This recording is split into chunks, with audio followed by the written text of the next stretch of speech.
교회는 현재 사순절 첫째 주일을 지나서 둘째 주일을 향해서 나아가고 있습니다. 사순절에는 그리스도께서 광야에서 금식하시면서 시험 받으신 것을 기념하는 이 40일간의 기간입니다. 그래서 이 사순절 기간 동안에는 하나님 앞에서 보다 정결하고 경건하게 지내기 위해서 다양한 금식들 또 금욕을 하는 이런 참회의 시간들을 갖게 마련입니다. 그런데 2024년이죠. 우리 의회나무에 허락하신 이 하나님의 사순절은 참 새롭고 오묘하며 다정한 느낌이 들었습니다. 지난주 우리는 제2의 수요일을 기점으로 분명히 이 사순절을 시작되었으니까 뭔가 정숙하고 또 비장하고 경건하게 해야 될 것 같은데 도리어 지난주 내내 이 4년간 의회나무 교회에 베풀어 주신 생생한 이 은혜의 순간들과 또 감사의 기억들을 많은 꽃다발처럼 향기롭게 누리면서 이렇게 꼭 안고 첫 번째 주간을 보내게 되었습니다. 그리고 이 설교를 준비하는 내내 제가 묵상하게 된 것은 예수님께서 고난을 받으셨다 하는 이 사순절의 중심 메시지보다 더욱 현재 살아계셔서 이 걸음마다 함께 걸어가 주시는 주님의 따뜻한 임재의 온도들이었습니다.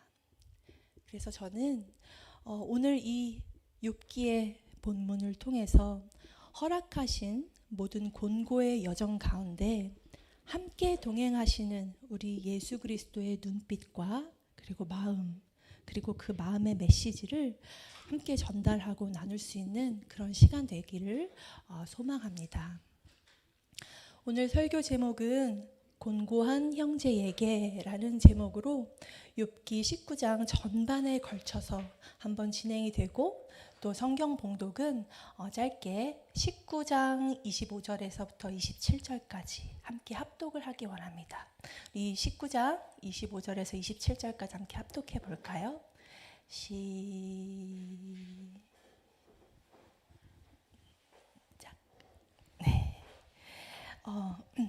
네, 시작. 내가 알기에는 나의 대속자가 살아계시니 마침내 그가 땅 위에 서실 것이라. 내 가죽이 벗김을 당한 뒤에도 내가 육체 밖에서 하나님을 보리라.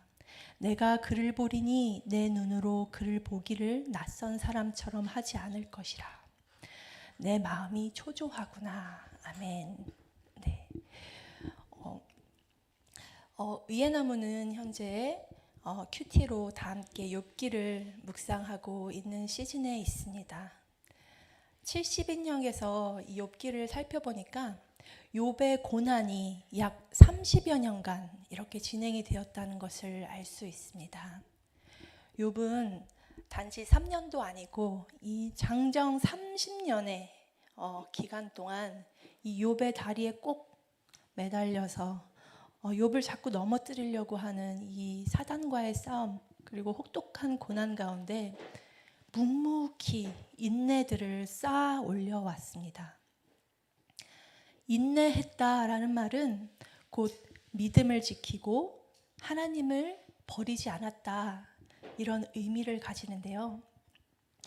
욥은 그동안 자신의 재산들, 그리고 자녀들, 그리고 자신의 건강까지도 송두리째 다 잃어버렸습니다. 고난 가운데 인내했던 이 욥에 대해서 고난과 오래 참음으로 인내했다, 이렇게 야고보서에서 기록하고 있습니다. 믿음을 지키고 하나님을 버리지 않는 것, 그것도 지속되는 이 고난의 환경 가운데서 흔들리지 않고 투철하게 믿음을 지켜내는 것을 이렇게 집어서 얘기를 하고 있습니다. 야고보서에 욥의 평가를 이렇게 하고 있습니다. 제가 읽어드릴게요. 5장 10절에서 11절에서 이렇게 말씀하고 계십니다. 형제들아, 주의 이름으로 말한 선지자들을 고난과 오래 참음의 본으로 삼으라. 보라, 인내하는 자를 우리가 복되다 하나니 너희가 욥의 인내를 들었고 주께서 주신 결말을 보았거니와 주는 가장 자비하시고 긍휼히 여기시는 이시니라. 곤고한 자들은 고난 가운데 묵묵히 인내하며 믿음을 잃지 않고 오래 참음으로 여호와를 기억하는 자들이다, 이렇게 말씀하고 계시는 것입니다. 이 곤고함이라는 단어의 원어를 살펴보니까 스테노코리아 이렇게 말을 하고 있는데요. 발음이 좀 잘못돼도 양해를 부탁드립니다. 이 스테노코리아라는 말은 공간상의 좁은 곳에 갇혀 있는 것을 표현을 할 때 사용하는 그런 단어입니다. 재앙, 재난, 그리고 고통의 상황 가운데서 위축되어서 자신을 이 공간의 프레임에 제한을 시켜버리고 나오지 못하는 것을 의미를 합니다. 우리가 묵상하고 있는 이 욥기의 욥뿐만이 아니라 성경은 다양한 환경 가운데서 이 곤고함을 호소하는 여러 사람들의 모습들을 조명해 주고 있습니다. 시편 22편을 제가 사순절 기간 동안 묵상을 했는데 거기서는 다윗이 위기에 내몰린 상황에서 하나님께 이렇게 호소를 하고 있었습니다. 시편 22편 14절에서 15절인데요. 나는 물같이 쏟아졌으며 내 모든 뼈는 어그러졌으며 내 마음은 밀랍 같아서 내 속에서 녹았으며 내 힘이 말라 질그릇 조각 같고 내 혀가 입천장에 붙었나이다. 주께서 또 나를 이 죽음의 진토 속에 두셨나이다. 다윗은 이 응답하지 않으시는 하나님을 향해서 신속히 구원해 주실 것을 촉구하면서 비통한 심경을 끝없이 외치고 또 절규하며 또 토로했습니다. 시편 22장 20절에는 다윗이 이렇게 말하고 있습니다. 내 생명을 칼에서 건지시며 내 유일한 것을 개의 세력에서 구하소서. 너무 힘들어서 이제 하나님께 구해 주십시오라고 규탄하고 있는 것입니다. 그러다가 갑자기 22절에서 몇 절 지나지 않아서 갑자기 확신에 찬 그런 음성으로 여호와의 영광을 찬양하고 경배드리는 내용으로 이 22장의 내용이 바뀌게 됩니다. 좀 길지만 시편 22장 21절에서 25절까지 제가 읽어드릴게요. 이렇게 변했습니다. 나를 사자의 입에서 구하소서. 주께서 내게 응답하시고 들소의 뿔에서 구원하셨나이다. 내가 주의 이름을 형제에게 선포하고 회중 가운데에서 주를 찬송하리이다. 여호와를 두려워하는 너희여 그를 찬송할지어다. 야곱의 모든 자손이여 그에게 영광을 돌릴지어다. 너희 이스라엘 모든 자손이여 그를 경외할지어다. 그는 곤고한 자의 곤고를 멸시하거나 싫어하지 아니하시며 그의 얼굴을 그에게서 숨기지 아니하시고 그가 울부짖을 때에 들으셨도다. 큰 회중 가운데서 나의 찬송은 주께로부터 온 것이니 주를 경외하는 자 앞에서 나의 서원을 갚으리이다. 21절 전반부와 이 22절 후반부의 온도가 얼마나 다른지 이 신학자들은 이 시가 두 개의 별개의 다른 시를 결합한 거다 이렇게 말할 정도였습니다.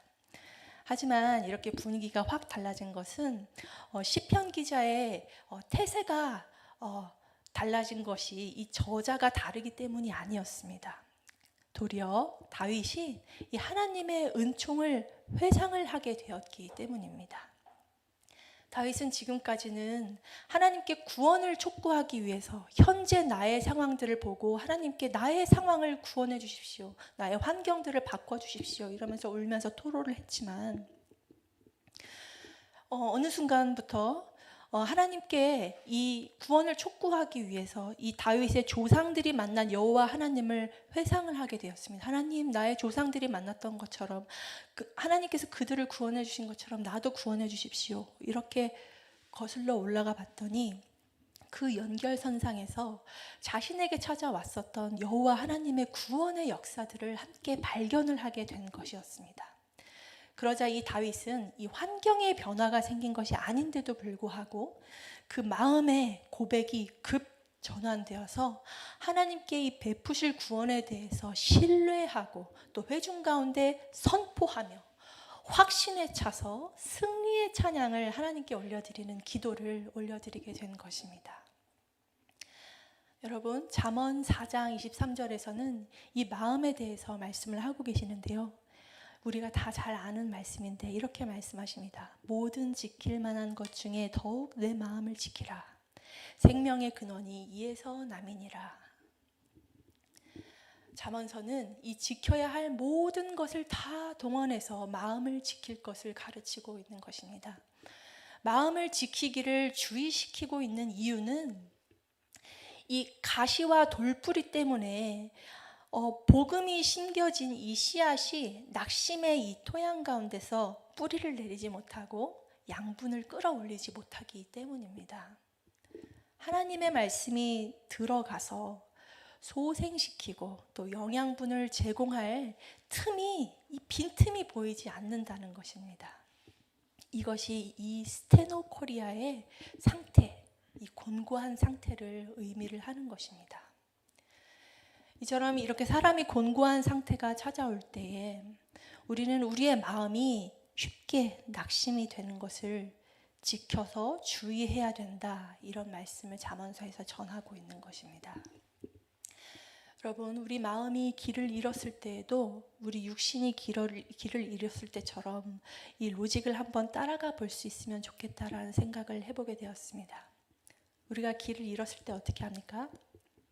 내비게이션을 켜거나 또 지도를 찾아보게 됩니다. 근데 지도를 찾아볼 때 내가 어느 방향으로 가야 되는지 목적지를 바라보기 전에 찾아봐야 할 것이 있습니다. 그것은 바로 나의 현 위치가 어디인가, 이것입니다. 여러분, 신앙의 교리면에서 흔들리지 않는 것은 그리스도인의 의무다, 이렇게 말씀을 하십니다. 다시 한번, 신앙의 교리면에서 흔들리지 않는 것은 그리스도인의 의무다. 흔들리지 않기 위한 이 최선의 길은 무엇일까요? 그것은 아무리 마음이 흔들리려고 해도 이 견고하고 굳건하게 지탱해주는, 그래서 우리가 넘어지지 않도록 우리를 지탱해주는 이 견고한 반석이 우리의 터가 되는 것입니다. 그리고 우리가 그 터를 잘 잡기 위해서 이 터를 잘 보존을 하는 것입니다. 그리스도인들이 이 고난을 마주를 한다면 우선 나 자신이 이 고난에 대해서 판단하기에 앞서서 이 고난은 이런 것이구나, 이걸 이렇게 해결해야겠구나 라고 판단을 하기에 앞서서 내가 과연 굳건한 반석 위에 서서 이 문제들을 바라보고 있는지 현재 나의 현 위치들을 살펴보아야 한다는 것입니다. 나의 현 위치를 살핀다는 것은 무엇을 의미를 하냐면 더 이상의 동작, 한 발자국 여기서 더 움직인다, 이런 것을 하지 않겠다는 의미인 것입니다. 그래서 그냥 이 자리에서 멈춰서서 내가 생각하고 해결하려고 하는 모든 이 두뇌 회전들, 그리고 모든 이 경험에 비춘 어떤 지식들, 이런 것들이 자꾸 회로를 돌리는 것들을 멈춘다, 이거를 결정하는 것입니다. 우왕좌왕 해결을 찾아서 기웃기웃하던 나의 감정들, 그리고 해결책들, 이런 것들을 모두 멈춥니다. 해결책을 찾던 이 회로들과 논리들을 멈추고 나의 눈을 흐리게 하던 이 거품들을 드러내는 작업입니다. 나의 현 위치를 살핀 후에 우리는 자신이 누구인가를 돌아보아야 할 것입니다. 우리는 누구입니까? 여기 계신 모든 분들, 그리고 제가 가지고 있는 공통점이 한 가지 있습니다. 우리는 예수 그리스도의 보혈 안에서 하나님께서 의인이다 라고 칭해 주신 자들입니다. 우리는 그의 보좌 우편에 앉는 아들로 삼아주신 그런 자들입니다. 하나님의 백성들이 곤고함 가운데 있고 다시 죄를 향해서 나도 모르게 이렇게 떠밀려가고 있다고 해서 하나님은 그 피로 구속하신 그의 백성들과의 언약을 파기하고 쟤 자꾸 죄로 흘러가네, 안 되겠다라고 하고 내 손을 붙잡았던 걸 탁 놔버리는 그런 분이 아니라는 말씀입니다. 하나님은 죄를 미워하시되 죄인들을 위하여 죽으신 사실을 우리는 꼭 기억해야 할 것입니다. 여러분, 우리가 마음이 자꾸 어둠을 향해 가고 자꾸 곤고한 것들을 묵상을 하게 되더라도 이것을 기억하시기 바랍니다. 하나님께서 계시지 못할 곳은 세상 어느 곳에도 존재하지 않습니다. 시편 139편 제가 너무 사랑하는 말씀인데요. 7절에서 10절 나누기 원합니다. 이렇게 말씀하셨어요. 내가 주의 영을 떠나 어디로 가며 주의 앞에서 어디로 피하리이까? 내가 하늘에 올라갈지라도 거기 계시며 스올에 내 자리를 펼지라도 거기 계시니이다. 내가 새벽 날개를 치며 바다 끝에 가서 거주할지라도 거기서도 주의 손이 나를 인도하시며 주의 오른손이 나를 붙들으시다. 첫 번째로 우리는 멈춰서서 나의 현 위치를 파악을 했다면 이제는 이 곤고함 가운데 함께 계시지만 모든 만물의 주인 되신 하나님을 의지해야 합니다. 이 이스라엘 전통에서 고난을 받는 사람은 죄인이다.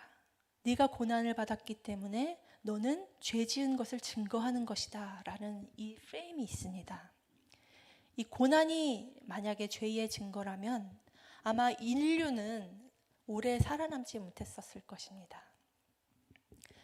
이 고난이 죄의 증거라는 이 프레임 안에는 이해하지 못하는 것에 대해서는 나는 책임을 질 수 없다라고 하는 이 지혜의 한계만 존재하고 있을 뿐인 것입니다. 고난 앞에서 이 고난의 원인과 인과율을 따지게 되는 이유는 우리가 문제 해결에 집중이 되어 있기 때문입니다.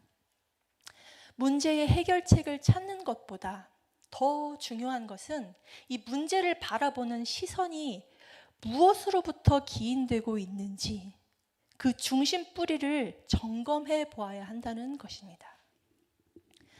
하나님께서 허락하시는 이 고난의 너머에서 작용하는 이 하나님의 주권, 그리고 하나님의 작정, 그리고 하나님의 예정, 이런 일들은 이 고난의 시종을 꿰뚫어 통찰하고 계시는 분만 알고 계시는 이 신비의 영역인데, 우리가 알고 있는 것이 마치 전부인 것처럼 하나님을 이 인과율의 프레임 안에서 우겨넣고 기계처럼 하나님께 이 문제의 해결책들을 찍어내게 되는 그런 일이 발생을 하게 되는 것입니다. 하나님을 우리의 이성의 이 좁은 영역 가운데 제한해서 생각하고 판단을 하는 것은 하나님을 제한하는 죄악된 행위인 것입니다. 하나님은 무한하시고 이 인생의 한계로는 그의 길을 찾아낼 수 없을 정도로 풍성하고 깊고 넓으신 줄 믿습니다. 하나님은 우리가 알지 못하는 무궁하시고 무한하신 하나님의 이 섭리를 펼쳐서 하나님의 방법대로 우리의 문제들 가운데 역사하실 것입니다. 그 하나님을 바라보는 이 인생의 이성들은 궁극적으로 하나님의 일하심에 대해서 이해하지 못해서 당황하게 될 것입니다. 그리고 우리는 결국 이 이성 안에서 하나님의 하시는 일들 보면서 난처하게 될 수밖에 없을 것입니다. 그것들을 우리는 이 성경책을 들여다보면 여러 군데에서 찾아볼 수 있죠. 하나님의 이 무한한 능력은 이 창조 세계를 유지를 할 정도입니다. 하나님의 능력은 영원하기 때문에 항상 계셨고 또 앞으로도 약해지거나 다 했다라고 하는 다함이 없을 것입니다. 하나님의 능력은 변하지 않으십니다. 이 모든 능력을 가진 하나님은 지금도 더할 나위 없이 강하신 분이십니다. 하나님의 능력은 무한하며 그 어떤 것도 이 능력을 제한할 수 없습니다. 욥기는 이 욥의 친구들과 욥의 대화를 통해서 이 사실을 고발을 하고 있는 것입니다.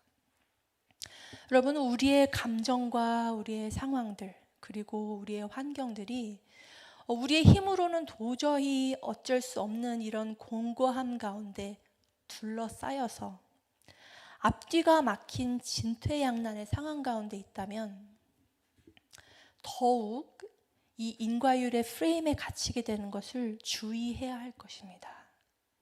이 욥의 친구들이 주장했었던 것이 바로 그것이기 때문입니다. 하나님은 공의로우시며 하나님은 세상을 공의로 다스리는 분이시기 때문에 욥이 고난받는 것은 틀림없이 욥이 죄를 지었기 때문이다 라고 하는 이 저울질을 욥에게 제시를 한 것입니다. 그렇지만 우리는 욥기가 어떻게 시작을 했는지를 묵상을 통해서 다 알고 있습니다.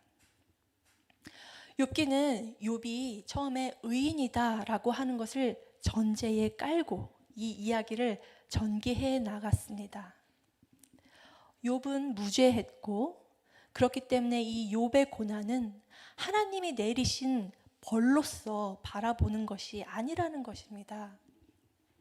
하지만 이 욥은 이 인과율에 대항을 했고 결국 하나님이 세상을 공의로 다스리지 않으시며 하나님이 불의하시다라고 하면서 하나님께 호소를 하기에 이르렀습니다. 너무 힘들었기 때문에. 하나님은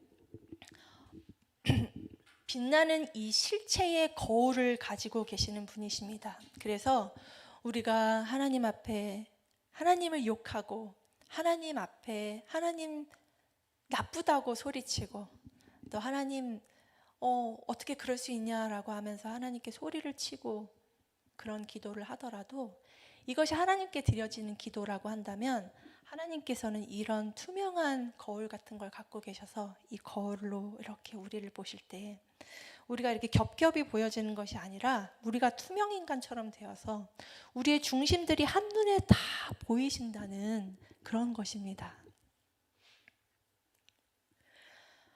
그랬기 때문에 이 욥의 이 절규 어린 기도 안에서 이 욥의 정직한 마음의 호소, 하나님 살려주세요, 도와주세요 라고 하는 이 중심, 그리고 하나님께 의존하려고 하는 이 욥의 태도를 꿰뚫어 보게 되신 겁니다.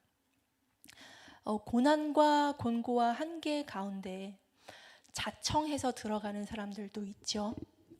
그런 사람들은 결코 울부짖지 않습니다. 구원의 기억이 없기 때문에 내가 이 음부로 들어가는 것을 선택을 했고 그곳에 들어가 봤자 내가 음부로 들어가는 그 사건 외에 다른 일이 일어날 것이라는 것을 기대하지 않기 때문입니다. 그런 사람들은 죽음의 방향을 향하게 되는 것입니다.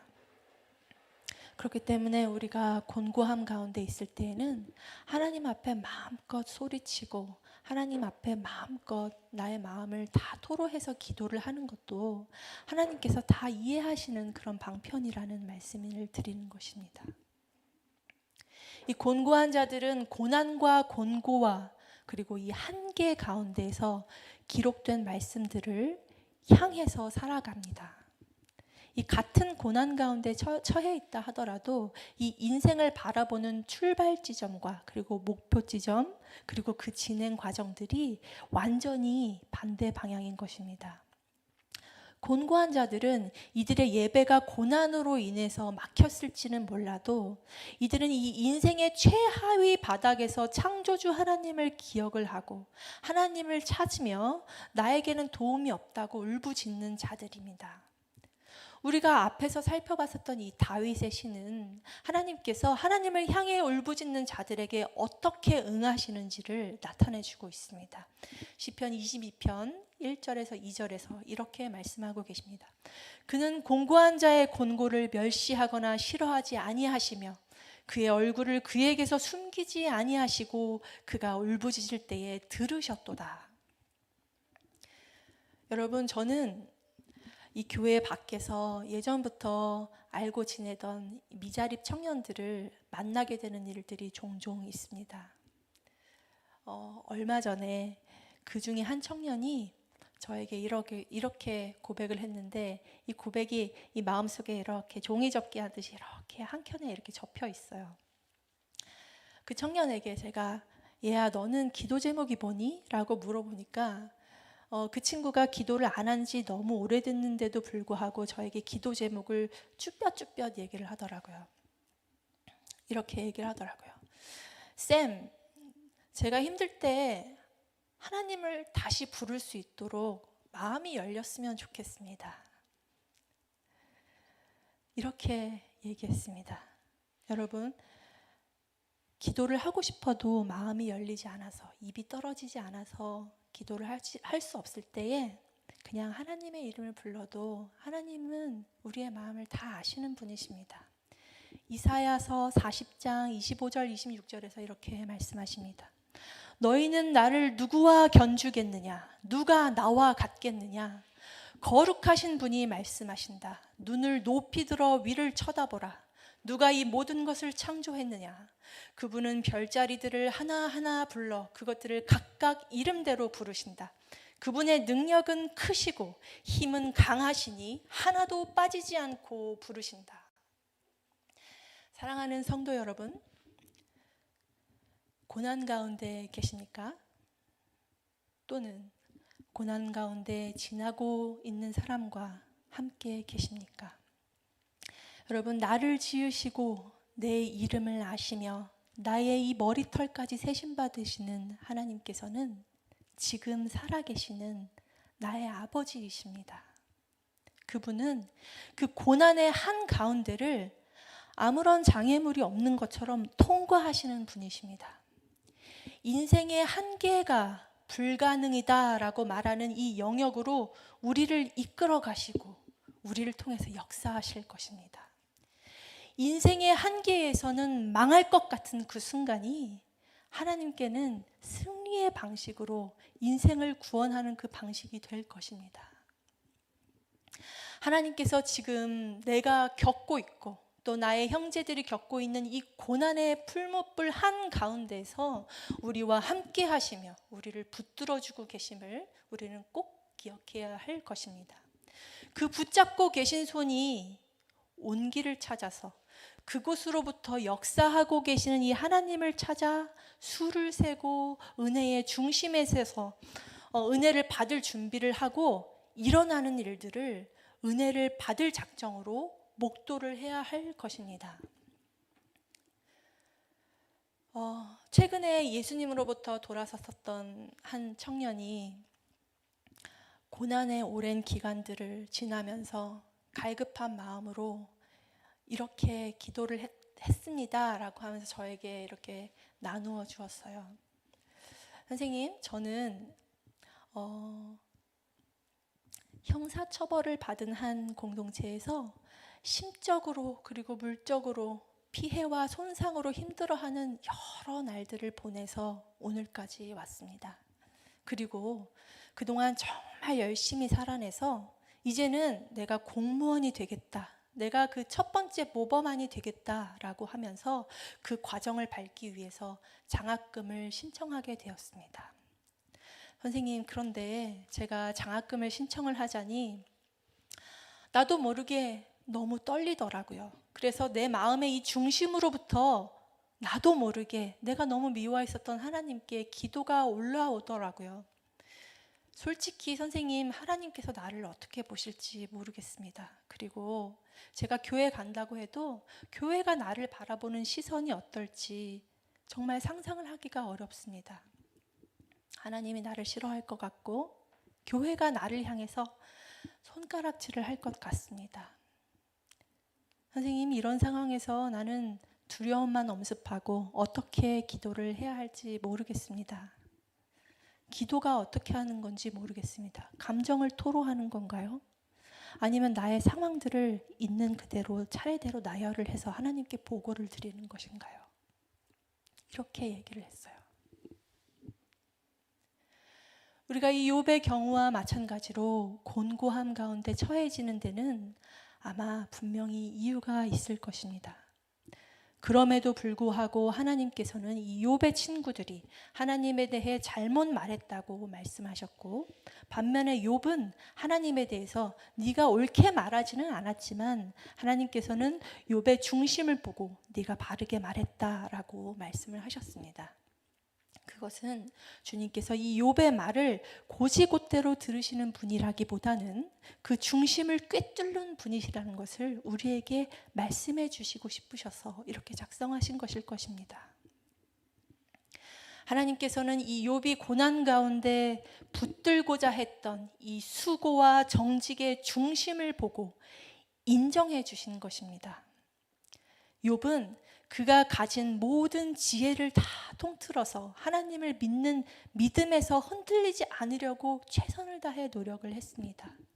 그리고 모든 감정들을 하나님 앞에 솔직하게 기도를 해서 올려드렸던 것입니다.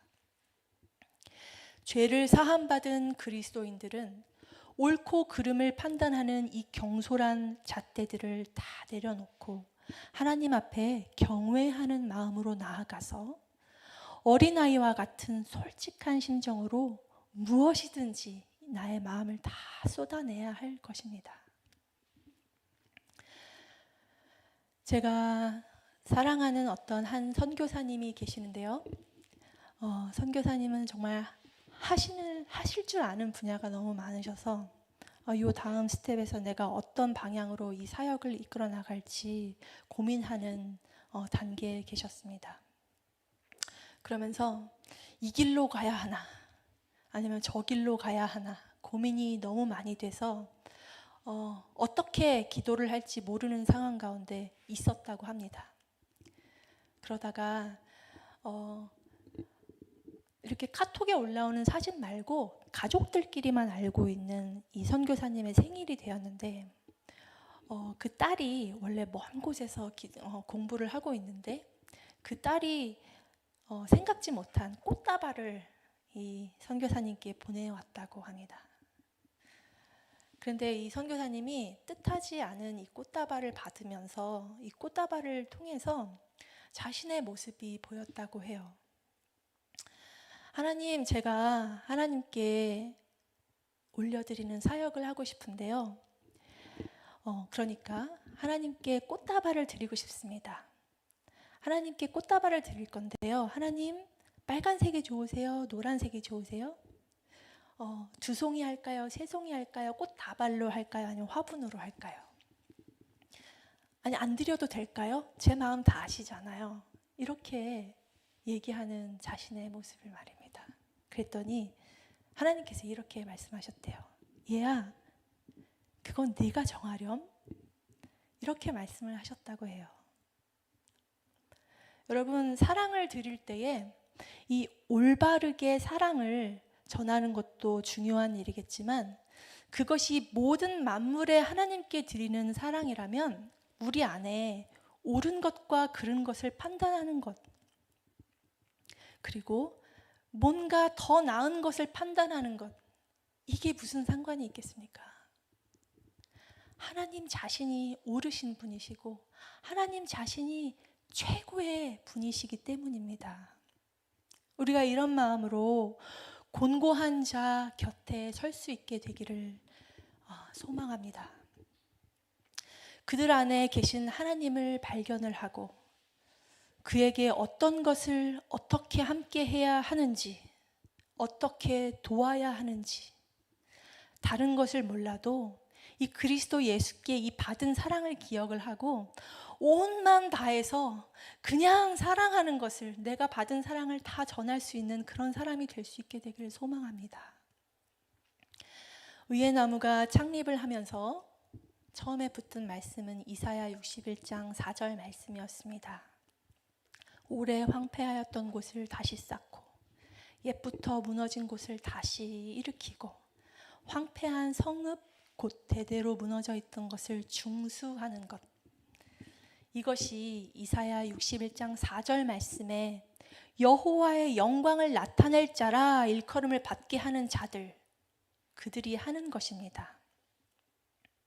이 여호와의 영광을 나타낼 자라 일컬음을 받게 하는 자들, 그들이 누구입니까? 그들이 누구인지 그 바로 앞절에 이렇게 나와 있습니다. 이사야서 61장 1절에서 3절인데요. 주 여호와의 영이 내게 내리셨으니 이는 여호와께서 내게 기름을 부으사 가난한 자에게 아름다운 소식을 전하게 하려 하심이라. 나를 보내사 마음이 상한 자를 고치며 포로된 자에게 자유를, 갇힌 자에게 노임을 선포하며 여호와의 은혜의 해와 우리 하나님의 보복의 날을 선포하여 모든 슬픈 자를 위로하되 무릇 시온에서 슬퍼하는 자에게 화관을 주어 그 죄를 대신하며 기쁨의 기름으로 그 슬픔을 대신하며 찬송의 옷으로 그 근심을 대신하시고 그들이 의의 나무 곧 여호와께서 심으신 그 영광을 나타낼 자라 일컬음을 받게 하려 하심이라. 그들이 누구냐면 곧 마음이 상한 자를 만나서 고침을 전하는 자들입니다. 포로된 자들과 곤고함 가운데 갇힌 자들을 만나는 자들입니다. 만나서 아름다운 소식과 자유의 노임을 선포하는 주 여호와의 영으로 기름을 부음받고 여호와의 은혜의 해와 우리 하나님의 보복의 날을 선포하며 모든 슬픈 자를 위로하는 그런 사람들인 것입니다. 기름 부은 자, 곧 의의 나무에 가지된 자들은 이 욥의 친구들이 했던 것처럼 욥의 고난과 곤비함 가운데 그저 가만히 있어주는 것을 뛰어넘어서 그 모든 시간이 지나가기까지 함께 하면서 나아가서는 이들이 이 믿음 가운데 굳건히 서서 흔들리지 않을 그 날까지 끝까지 함께해서 그들의 머리 위에 화관을 씌워주고 죄를 대신해서 기쁨의 기름으로 그 슬픔을 대신하며 찬송의 옷으로 그 근심을 대신하고 여호와께서 심으신 그 영광을 나타낼 자라 일컬음을 받는 자들인 것입니다. 시험과 고난은 여호와 하나님의 구원하실 이 현재보다 결코 더 강하지 않습니다. 곤고함 가운데 있을 때에 우리로부터 숨지 아니하시는 여호와의 얼굴을 찾아야 할 것입니다.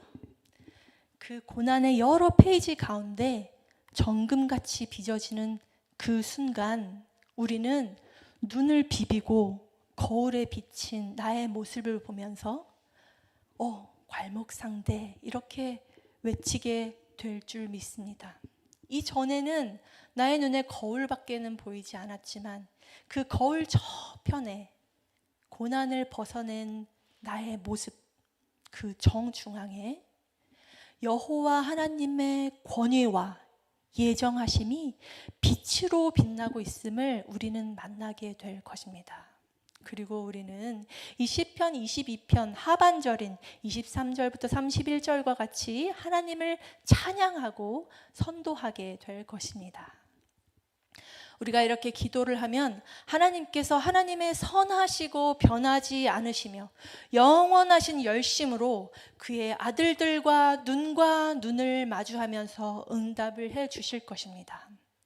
이 사순절의 기간을 다 지나가면 부활의 때가 반드시 올 것입니다.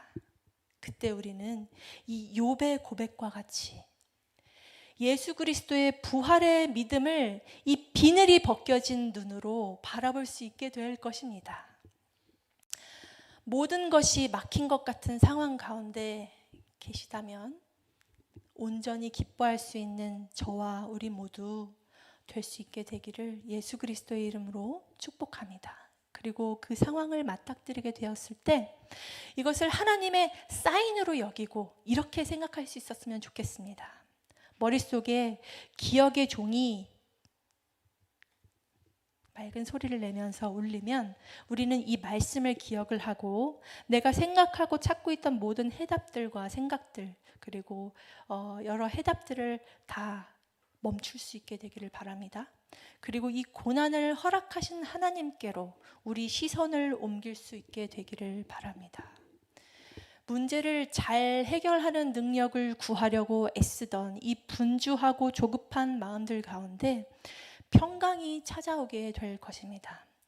움츠러졌던 이 두 어깨와 이 등에 경직되었던 근육들이 어느새 이완이 되어서 내가 지고 무거웠던 책임감들을 다 내려놓고 성령의 바람이 나를 인도하고 계시는 그 목적지의 아름다움을 믿음 안에서 바라봄으로 순리대로 따라갈 수 있게 될 것입니다. 우리가 하나님 앞에 이 모습 이대로 나아가기 원합니다. 하나님께서는 우리의 가장 깊은 곳을 지으신 분이십니다. 그리고 지금까지 우리를 살피셨기 때문에 우리의 앉고 우리의 일어서는 것을 다 아시며 멀리서도 우리의 중심을 우리 자신보다 더 잘 아시는 분이십니다. 우리가 나가고 또 눕는 것을 다 아시는 분이십니다. 우리의 모든 길에 대해서 다 잘 아시는 이 하나님은 우리의 마음이 진짜 하고 싶은 말을 우리의 작은 숨결만으로도 다 이해하시는 분이십니다. 우리의 이 괴로움이 향하고 있는 방향을 통달하고 있는 우리의 아버지 하나님은 우리를 전후좌우로 둘러 애워싸며 붙잡고 계시는 분이십니다. 여러분 이거 믿으십니까? 욥기 19장 25절에서 27절에서 이렇게 말씀하십니다. 내가 알기에는 나의 대속자가 살아계시니 마침내 그가 땅 위에 서실 것이라. 내 가죽이 벗김을 당한 뒤에도 내가 육체 밖에서 하나님을 보리라. 내가 그를 보리니 내 눈으로 그를 보기를 낯선 사람처럼 하지 않을 것이라. 이렇게 말씀하셨습니다. 말씀을 마무리하면서 시편 22편 아까 말씀드렸었던 그 22장 한 장을 딱 넘어가면 우리는 푸른 초장에 우리를 누이시고 쉴만한 물가로 우리를 인도하시는 여호와 하나님을 만날 수 있다는 것을 말씀드리고 싶습니다. 이 삶의 한 페이지 중에서 이 고난의 장을 한 장 넘어갈 때 혼자 넘어가지 마시고 하나님과 함께 넘어가셔서 꼭 푸른 초장에 이르시는 우리 모두 될 수 있게 되기를 예수 그리스도의 이름으로 축복합니다. 우리 함께 찬양하기 원하는데요. 이 찬양 되게 많이 고민했어요. 이제 새로운 찬양이라서 그래도 함께 하나님의 열심이라는 찬양 드리면서 하나님의 마음 찾아보기 원합니다. 함께 찬양하겠습니다.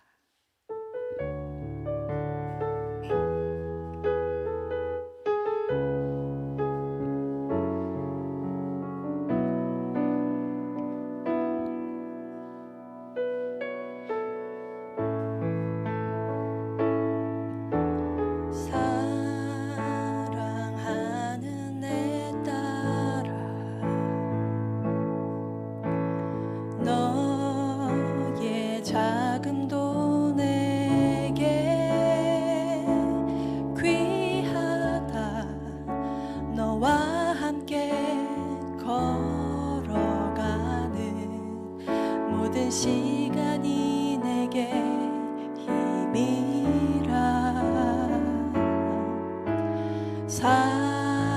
사랑하는 아들아,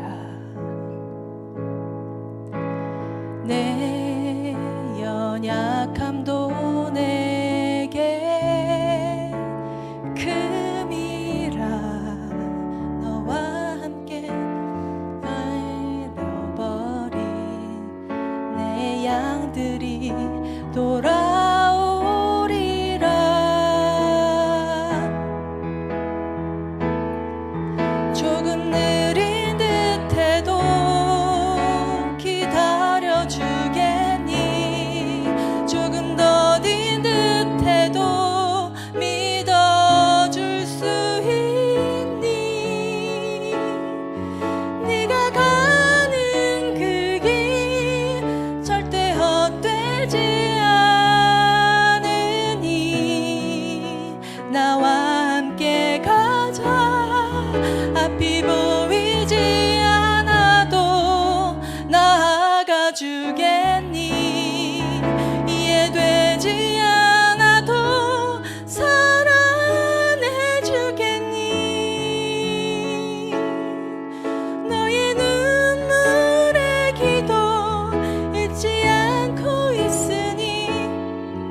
미대로 우리에게 말씀하시는 하나님께 우리의 연약함을 그대로 올려드릴 수 있게 되기를 원합니다. 여러분, 곤고한 가운데 계십니까? 또는 주변의 곤고한 자들과 어쩔 줄 모르는 상황 가운데 이 마음의 눈물들을 닦아내고 계십니까? 여러분, 우리가 이제 눈을 들어서 우리가 이 머물러 있는 곳을 함께 바라봅시다. 그리고 우리를 인도하시는 이 예수 그리스도를 향해서 눈을 듭시다. 우리는 주님께 기도드리는 이 모든 순간들이 안전합니다. 그리고 우리가 주 예수 그리스도 안에서 올려드리는 이 모든 기도들은 안전합니다. 이것을 믿음으로 주님 앞에 나의 깊숙이 있는 모든 고통의 기도들, 그리고 간구의 기도들을 주님 앞에 토로하며 나아갈 수 있게 되기 원합니다. 함께 주님의 이름을 부르시면서 나아가겠습니다. 주여, 아버지, 우리 가운데 있는 이 중심의 기도를 주님께 올려드립니다. 아버지 하나님, 이제까지는 내가 연약한 것 같아서 주님 앞에 토로하지 못하였습니다. 아버지, 머리가 다 정리가 되었을 때 그때 말씀드려야 될 것 같아서 지금까지 한마디 기도를 하지 못하였음을 아버지께 고백합니다. 아버지, 나의 상황들이 다 정리가 되어야지만 아버지께 보고를 드리는 것처럼 보고를 드릴 수 있을 것만 같았던 나의 기도들을 이 시간 가감없이 주님 앞에 올려드리기 원하오니 주여, 나의 기도를 바라보아 주시고 나에게 일어서라 말씀하여 주시옵소서. 아버지 하나님, 나의 더러운 모습, 추악한 모습, 정말 더럽고 추악하여서 다시는 돌아가고 싶지 않은 나의 과거의 모습들, 하지만 아직 해결되지 않은 이 문제들을 있는 그대로 주님 앞에 올려드리기 원하오니 주여, 이 기도들을 받아주시고 아버지, 나의 모든 죄악들을 십자가에 못 박아주시고 나의 모든 죄들을 대속하신 주님의 은혜와 그 사랑으로 나의 기도들을 새롭게 하여 주시옵소서. 나의 고통의 소리에 아버지 귀를 기울여 주시옵소서. 나의 이웃이 부르짖는 그 신음의 소리를 주여 들어 주시옵소서. 마음의 문을 열고 아버지, 우리의 마음을 다 주님께 토로할 수 있는 솔직한 욥과 같이 기도할 수 있게 도와주시옵소서. 아버지 하나님, 내가 무릎이 닳도록 주님 앞에 엎드리고 또 엎드리고 모든 형식들을 다 제거해서라도 주님의 옷자락을 붙들고 주님께 간구하게 되기 원합니다. 주님밖에 없습니다. 아버지, 나의 상황 가운데 함께와 주셔서 나의 바라보는 이 어두운 시선으로 세상을 바라보는 나를 아버지 위로하여 주시옵소서. 나의 이 고난 가운데 해석되지 않는 이 고난들 가운데서 주님의 오르심으로 찾아와 주셔서 나에게 주님의 정금 같은 기도들을 새롭게 하여 주시옵소서. 아버지 하나님, 내가 이제 더 이상 주님 앞에 나아가는 것을 두려워하지 않게 도와주시옵소서. 나에게 너는 죄 지은 자다, 아버지, 내가 더 이상 너와 함께 있지 아니하겠다라고 하는 주님의 말씀을 듣기가 너무 두렵습니다. 주여, 나를 멀리하지 말아 주시옵소서. 주여, 나를 멀리하지 말아 주시옵소서. 주여, 나의 곤고한 마음들을 멀리하지 말아 주시옵소서. 나의 이웃들의 아버지, 주님께 아버지 정말 토로하지 못한 이 고난의 신음들 가운데 주님 함께하여 주셔서 우리의 모든 신음소리와 모든 숨소리 가운데 주님께서 역사하고 계시며 주님께서 나의 인생의 주관자 되신다는 것을 우리가 깨달아 할 수 있도록 우리를 인도하여 주시옵소서. 아버지, 우리를 인도하여 주시고 주님의 인도하신 그 따라서 우리가 솔직하게 나아갈 수 있도록 도와주시옵소서. 주님, 도와주시옵소서. 중심을 주님께 올려드리기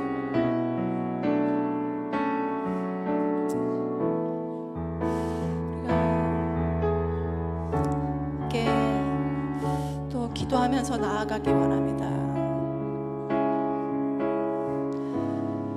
주님, 제가 설령 이 곤비한 마음으로 나의 이웃과 형제들에 대한 저주의 말들이 주님의 이 제단 위에 쏟아지듯이 나온다 하더라도, 주여 나의 눈이 아직 형태를 갖추지 않은 내 몸을 보신 창조주께서 나의 이 짧은 기도와 이 깊은 중심의 가운데 계셔서 모든 나의 수치와 부끄러움들을 정죄하지 않으실 주님을 믿고 신뢰하기 원합니다. 주여, 이 나의 성장하지 못한 어린아이와 같은 이 기도들과 나의 마음들과 아직 성장하지 못하는, 성숙하지 못하는 나의 신앙들을 주님 받아주시고, 이제 이 받아주신 주님의 사랑으로 말미암아 나를 새롭게 하여 주시옵소서. 이 기도로 주님 앞에 함께 나아가게 되기 원합니다. 함께 기도하겠습니다. 주님, 아버지, 내가 주님의 제단 위에 더러운 말들, 죄악된 말들, 정말 나의 이 중심이 끌어올리던 이 분노의 말들과 정말 차마 입에 담지 못하는 이 분노와 아버지 하나님 이 화와 그리고 실망과 이런 모든 말들을 주님께 올려드릴지라도 주님께서는 그 중심을 꿰뚫으시는 분이시오니 아버지 하나님, 나의 곤비한 마음들을 아버지 하나님이 받아주시옵고, 아버지 하나님 나의 입술의 언어들을 주님의 언어로 바꾸어 해석하여 주시옵소서. 주님께 모든 올려드리는 이 기도들의 중심들마다 아버지 하나님께서 받아주시고 또 새롭게 붙들어 주시기를 간구하오니 아버지 하나님, 나의 중심을 받아주시옵고 아버지 하나님, 이 정해지지 않은 모든 향방들 가운데 주님의 손으로 나를 붙들어 인도하여 주시기를 간구합니다. 아버지 하나님, 내가 항상 해결책을 찾아서 돌아다녔습니다. 내가 항상 나의 방법대로 이곳을 기웃하고 이 방법들을 들춰보고 하였지만 아버지 하나님, 나의 모든 해답은 주님께만 있음을 이제야 다시 한번 깨닫게 됩니다. 나의 인생의 모든 페이지 가운데서 주님이 이루시지 않으신 것이 하나도 없사오니 주여, 주님의 행하신 것, 주님의 나를 지으신 것, 이 모든 것들 다 기억하고 이제 이 나의 주인 되시는 주님께 나의 모든 높은 보좌들을 올려드리게 되기 원합니다. 주여, 나의 높은 것들을 낮아지게 하여 주시옵고 주님께서만 나의 왕이 되어 주시옵소서. 나의 모든 삶의 아버지 하나님 높은 곳들을 낮아지어 주시옵시고 주님께서 나의 주관자가 되어 주셔서 나의 모든 가정과 일터와 또 나의 모든 고민들과 나의 이웃들 가운데 아버지 하나님께서 주인 되심을 아버지 하나님께서 나에게 가르쳐 주시고 그 가르쳐 주신 것으로 내가 이전과 다른 새로운 삶을 살 수 있게 되기 원합니다. 주님, 나의 기억이 변화되게 되기 원합니다. 나의 기억이 변화되게 되기 원합니다. 아버지, 나의 고통들을 바라봤었던 나의 시선들이 변화되기 원합니다. 나의 해결책을 찾던 이 분주한 나의 시선들, 아버지, 이것들이 교정되게 되기 원합니다. 나의 모든 정답이고 나의 모든 미래이며 나의 모든 목적지이신 주님 향해서 아버지 하나님, 내가 나아갈 수 있게 되기 원하오니 나의 모든 중심의 방향들을 주님으로 변화시켜 주시옵고 나의 모든 신발들을 새로운 신발들로 바꾸어 신겨 주시옵고 나의 등에 지고 있는 이 모든 무거운 짐의 죄들 주님의 가벼운 멍에로 변화시켜 주시옵소서. 나의 삶의 모든 방향들이 주님을 향할 수 있도록 주여 변화시켜 주시옵고 아버지 하나님, 이 나의 삶의 모범이 되어서 나의 자녀들과 나의 이웃들에게 건강함을 얻고 있는 나의 이웃들에게 나아갈 수 있도록 주여 역사하여 주시옵소서. 주님의 손을 나에게 펼쳐 주시옵소서. 주님,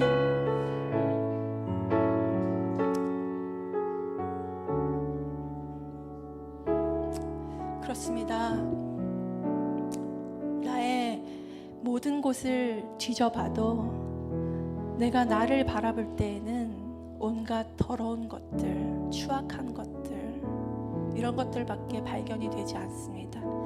내가 기억하는 나의 모든 과거들을 볼 때 아픈 것들, 힘들었던 것들만 기억이 나지만 내가 주님의 이름으로 나의 과거와 현재의 모습을 바라보면 온통 주님께서 하신 아름다운 일들, 놀라운 일들만 나의 삶 가운데 가득하였음을 발견할 수 있게 됩니다. 주님은 너무 아름다우신 분이십니다. 형용할 수 없는 분이십니다. 우리 이 마음 가지고 예수 아름다우신 이 찬양 주님께 올려드리면서 한 마음으로 나아가도록 하겠습니다.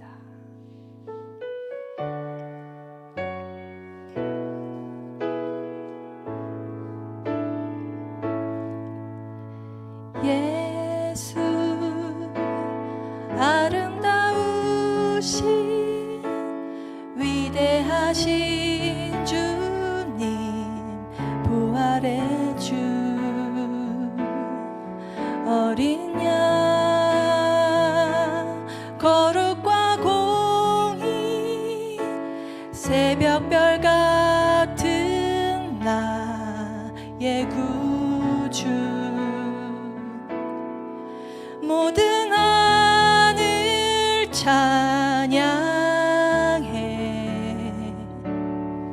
모든 만물이 주 경배해. 아름답고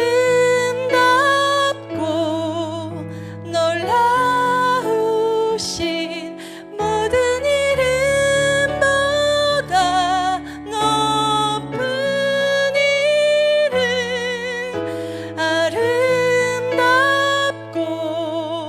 놀라우신 주의 이름, 높으신 그 이름. 우리 다시 한번 예수 아름답습니다 고백하기 원합니다. 예수 아름다우신 위대하신 주님, 부활의 주, 어린 양 거룩과 공의, 새벽별 같은 나의 구주, 모든 하늘 찬양해, 모든 만물이 주 경배해.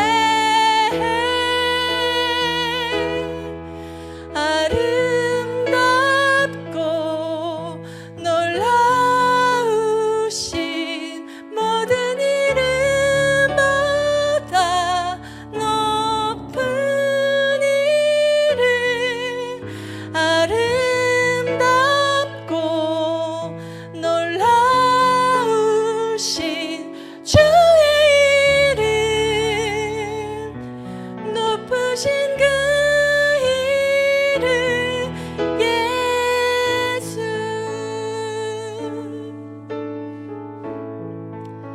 아멘. 우리가 이 아름답고 놀라우신 주님의 날개 아래로 나아갑시다.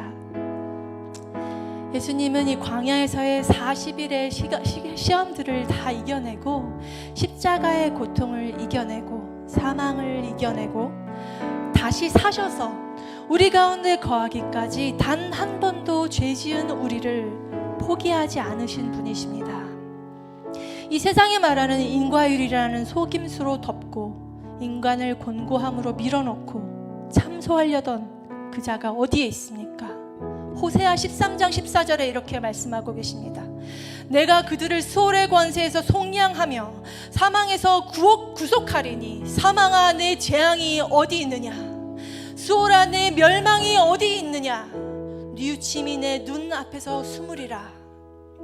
긍휼히 여기시고 사랑해야 하는 이 상황에도 나의 경험과 지식의 잣대로 그들의 상황과 그들의 성품과 그들의 됨됨이들을 다 재어보고 괴롭히고 있지 않은지 나를 돌아보고 나를 정죄치 아니하시는 주님의 날개 안으로 함께 들어가기 원합니다. 나에게 이 지혜가 많은 것처럼 하나님을 대변하는 이 폭언과 이 폭행들을 멈추기 원합니다. 주여 나를 멈추어 주시옵소서 하면서 주님의 날개 안으로 함께 들어가기 원합니다. 함께 기도하겠습니다. 주여, 나의 모든 언행들, 아버지 하나님, 나의 듣지 못하는 태도들, 내가 바라보고 있던 다른 사람들의 오류들, 아버지 하나님, 이 모든 눈과 이 모든 손과 이 마음들을 주님께 올려드리기 원합니다. 주여 나를 정죄치 말아주시고 주님의 그 날개 가운데 나를 안전하게 보호하여 주시옵소서. 주여, 그 당시에 내가 주님께 토로했던 그 마음의 중심을 아시죠. 아버지 하나님, 하지만 내가 이 마음에 회개하는 마음을 가지고 주님께 나아오기 원합니다. 나의 이웃들을 내가 바라볼 때 정말 사망의 눈으로 그들을 바라보았고, 내가 그들을 평가할 때 정말 세상에서 태어나지 말았어야 할 것 같은 존재들로 그들을 바라보았던 나의 눈만 아버지 하나님께 올려드리기요. 주여, 이 나의 죄악된 모습들을 다 품어주시고 이제 십자가에 못 박혀 죽으신 예수 그리스도와 내가 함께 죽었사오니 아버지, 더 이상 이 십자가에 못 박은 나의 죄들을 다시 한번 꺼내서 나의 과거로 돌아가는 그런 못된 것들을 아버지 다시는 하지 않아도 아버지 하나님의 이 안전하신 날개로 나를 보호하여 주시고 구속하여 주시고 다스려 주시옵소서. 주여, 또한 나를 미워하던 자들이 있습니다. 나는 그 까닭을 모르지 이유 없이 나를 떠나던 자들이 있고, 이유 없이 나를 질책하던 그 손가락들이 있습니다. 아버지 하나님, 나는 그 마음들 다 이해할 수 없지만 주여, 그들을 다 주님의 날개 안으로 품어주시옵기를 간구합니다. 내가 이제 예수 그리스도의 그 용서하심으로 그들을 용서하게 되기 원하오니 주여, 나의 마음 가운데 자리한 주님의 용서로 그들을 용서케 하여 주시고, 다시는 그들을 정죄하는 이 마음들을 다시 먹지 않게 도와주시옵소서. 아버지 하나님, 이 알지 못하는 문제 가운데 있는 것들 주님께서 다 품고 계시고 그들의 중심까지도 다 다스려 주시옵기를 주님께 간구하오니 주여, 그들에게 찾아가 주시고 또 저에게 찾아와 주셔서 사망으로 치닫고 있는 나의 마음들과 이 손가락과 이 혀와 눈빛과 나의 이 모든 온기들과 아버지 하나님, 이 온도들을 주님께서 변화시켜 주시고 이전과 같지 않은 사람으로 주님을 따라가는 예수 그리스도의 제자된 모습으로 등경 위에 올리기에 충분한 빛의 모습으로 소금의 모습으로 나를 변화시켜 주시옵소서. 주여, 이제 내가 의의 나무 가운데 붙들림 받고 주님 안에서 이 양분을 받아 주님의 크신 놀라우신 열매들을 맺게 되기 원하오니 주여, 이제 내가 이전과 같이 되지 아니하도록 도와주시고 할례 받지 못한 자들, 할례 받은 자들을 구분하는 나의 모든 잣대들을 주님 앞에 다 내려놓고 이제 변화되고 주님과 같이 깨끗한 사람 될 수 있게 되고 주여, 도와주시옵소서. 아버지, 도와주시옵소서.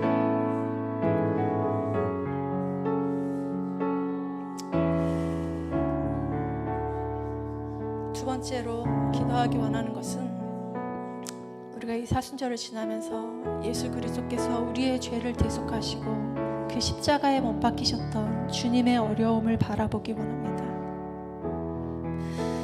주님께서 십자가에 못 박히시기까지 우리를 돌이키시고자 얼마나 우리를 한 사람 한 사람 마치 세상에 다른 사람들이 존재하지 않는 것처럼 나를 찾아와 주셨나요?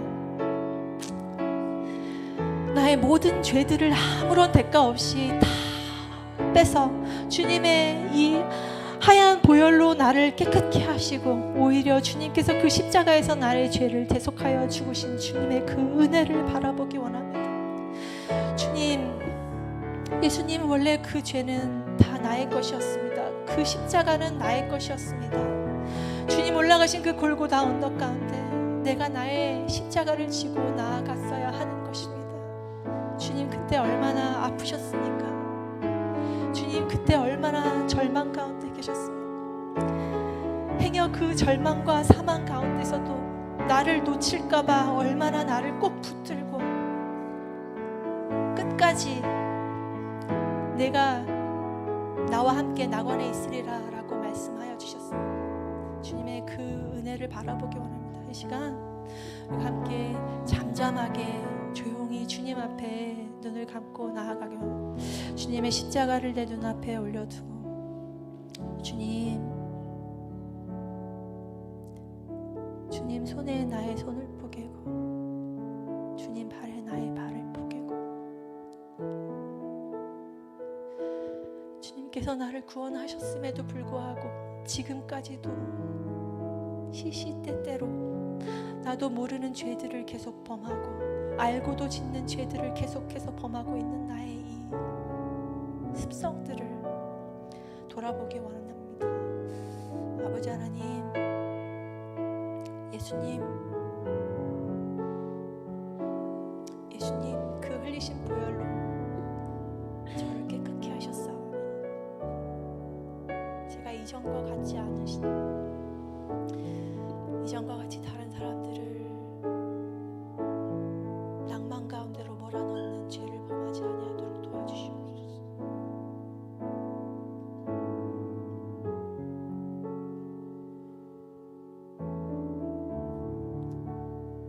주님이 하시는 일이 무조건 옳습니다.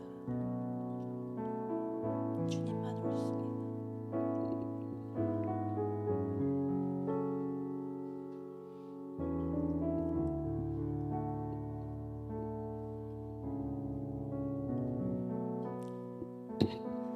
우리가 이 예수님 마음에 품고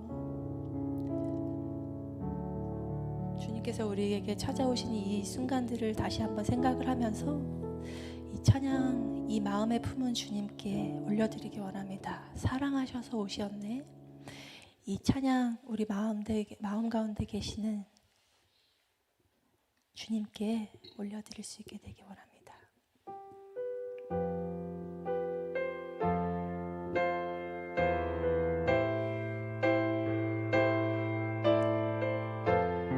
사랑하셔서 오셨네. 사랑하셔서 오셨네. 말씀하신 대로 복이 되신 예수 얼마나 아프실까. 갈보리 언덕 그 십자가 아버지의 뜻, 아버지의 뜻 이루소서.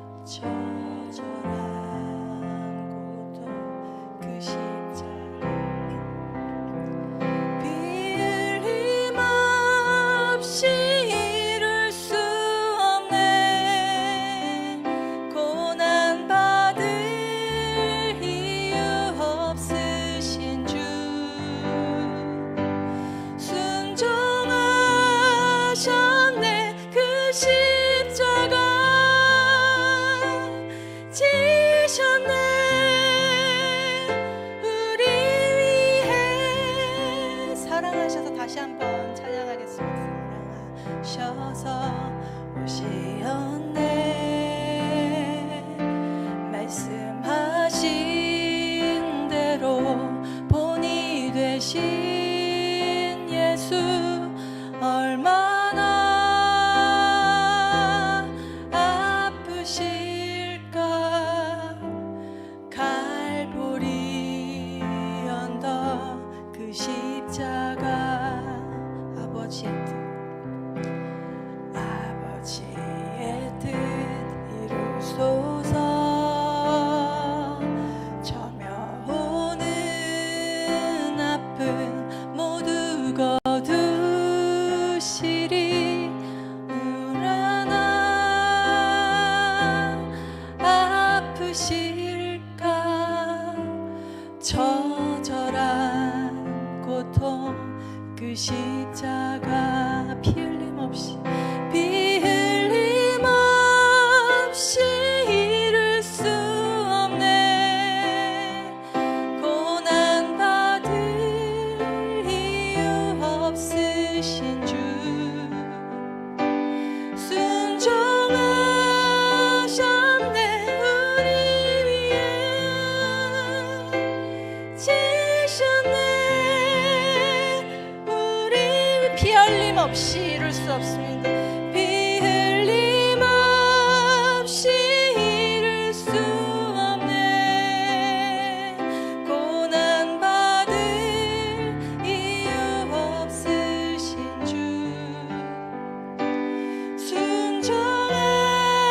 지셨네. 그 십자가 지셨네. 우릴 위해. 아멘. 그렇습니다. 주님께서 우리를 지으시고 또 우리 가운데 이 죄만 가득하고 온통 나락으로만 떨어지는 우리에게 찾아오신 것은 주님께서 우리를 사랑하시기 때문입니다. 사랑하셔서 오신 주님. 주님께서 나에게 어떻게 사랑하는 것인지 본을 보여주신 것처럼 내가 이 시간 나의 가정과 나의 직장과 또 내 옆에 있는 우리 이웃들에게 주님께서 나의 죄를 대속하시고 십자가에 못 박히시기까지 끝까지 나를 사랑하신 것과 같이 나도 이 어려운 지체를 포기하지 않게 도와주십시오. 이들이 하는 말들 나의 마음에 비수가 꽂힐지라도 이 순간 주님께서 나의 안에 계시오니 내가 이것을 넉넉히 감당할 수 있습니다. 넉넉히 사랑할 수 있습니다. 이 마음으로 우리 지체들, 우리 사랑하는 분들, 사랑해야 하는 분들 마음 가운데 품고 주님 본받기 원합니다. 고백하면서 주님 앞으로 고백하며 나아가기 원합니다. 함께 고백하겠습니다.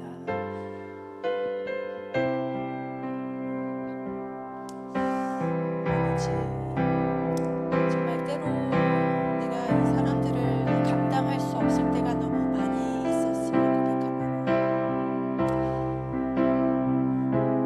늘 나에게 상처만 주는 것 같고 늘 나에게 유익이 되지 않는 것 같고 나를 고난 가운데로 밀어넣는 것 같은 이 사람들, 주님 그 사람들의 모습이 알고 보니 제가 주님께 하는 그 모습이었습니다. 제가 주님을 십자가에 못 박았고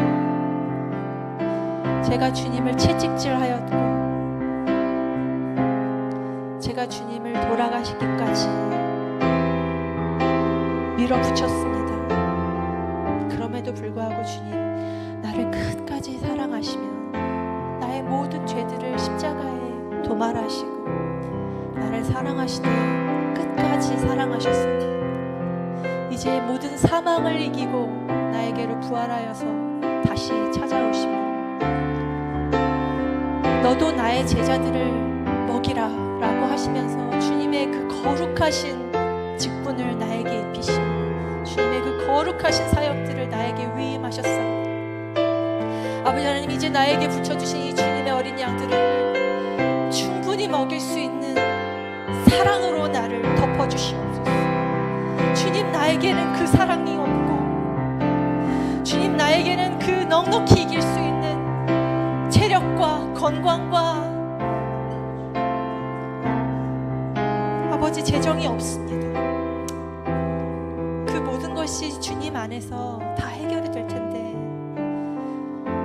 이 모든 것을 간구하는 것이 주님 앞에 얼마나 작은 기도였는지 이 시간 깨닫게 됩니다. 주님, 나에게 맡겨주신 사명들을 이 부족하고 나약한 나의 삶으로 나의 이 힘으로 하지 아니하고 모든 것 다 내려놓고 주님의 힘으로만 할 수 있도록 주여 도와주시옵소서. 주님의 맡기신 사명들은 거룩하며 주님의 맡기신 사명들은 생명을 살리는 나는 할 수 없는 그런 사역들이오니 주여 이 모든 사역들 귀하게 여기며 나의 전우를 나의 좌우를 에워싸고 둘러싸신 주님의 발걸음에 맞춰 주님께서 나에게 글씨를 가르치시는 것과 같이 주님께 나의 손을 맡기고 주님의 역사들을 써나아가는 주님의 충직한 제자 되기 원하오니 주여 나를 통하여 일하여 주시옵고 주여 나를 통하여 일하여 주시옵고 주님의 그 거룩하신 사랑이 나로 인하여 막히지 아니하고 모든 열방 가운데 어둠 가운데 나 이웃 가운데 흘러넘칠 수 있도록 주여 도와주시옵소서. 역사하여 주시고 포기하지 말아주시고 나 또한 내가 주님 붙잡기를 포기하지 주시옵소서. 상황아 내가 쏘는 것이 어디 있느냐 말씀하신 것과 같이 이제는 내가 주저앉을지라도 주님의 이름으로 주저앉고 이제 내가 절규할지라도 주님의 이름으로 절규하며 주님 앞에서 툭툭 털어버리고 다시 한번 일어날 수 있는 그 새 힘을 주 예수 그리스도의 이름으로 얻게 되기 원하오니 주여 이 시간 나의 삶을 변화시켜 주시옵고 이전의 페이지에 머물러 있지 아니하며 다음 페이지로 주님과 함께 넘어가서 그 푸른 초장 가운데 진정한 푸른 초장 가운데 주님께서 먹여주시는 그 생명의 꼴을 얻어먹고 아버지 하나님 주님 나라 안에서 거하길 원합니다. 내가 그 잃어버린 어린 양이 되었사오니 주여 이제 나를 찾으신 것과 같이 나도 이 주님의 잃어버린 어린 양들을 향해서 나의 발걸음이 기꺼이 나아갈 수 있도록 도와주시옵소서.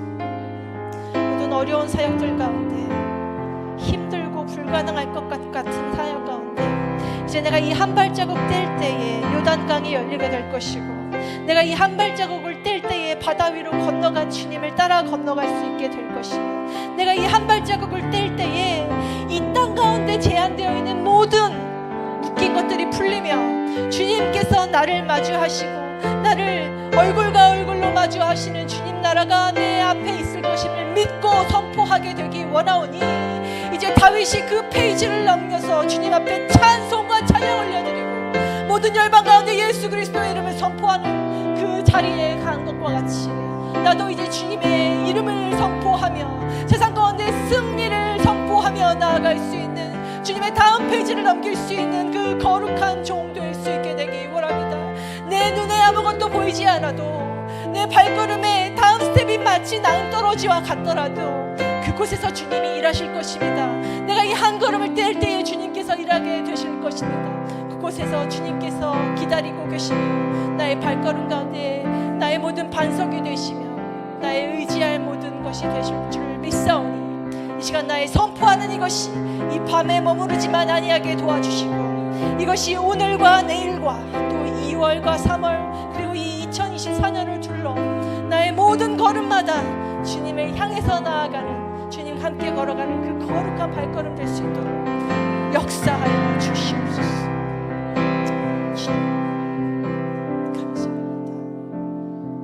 감사합니다 주님.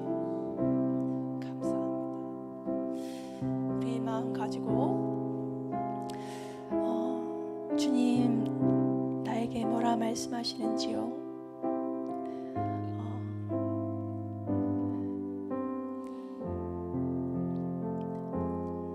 네가 그 꽃다발을 준비해라 라고 하신 주님의 음성처럼 이제 나에게도 말씀하여 주십시오.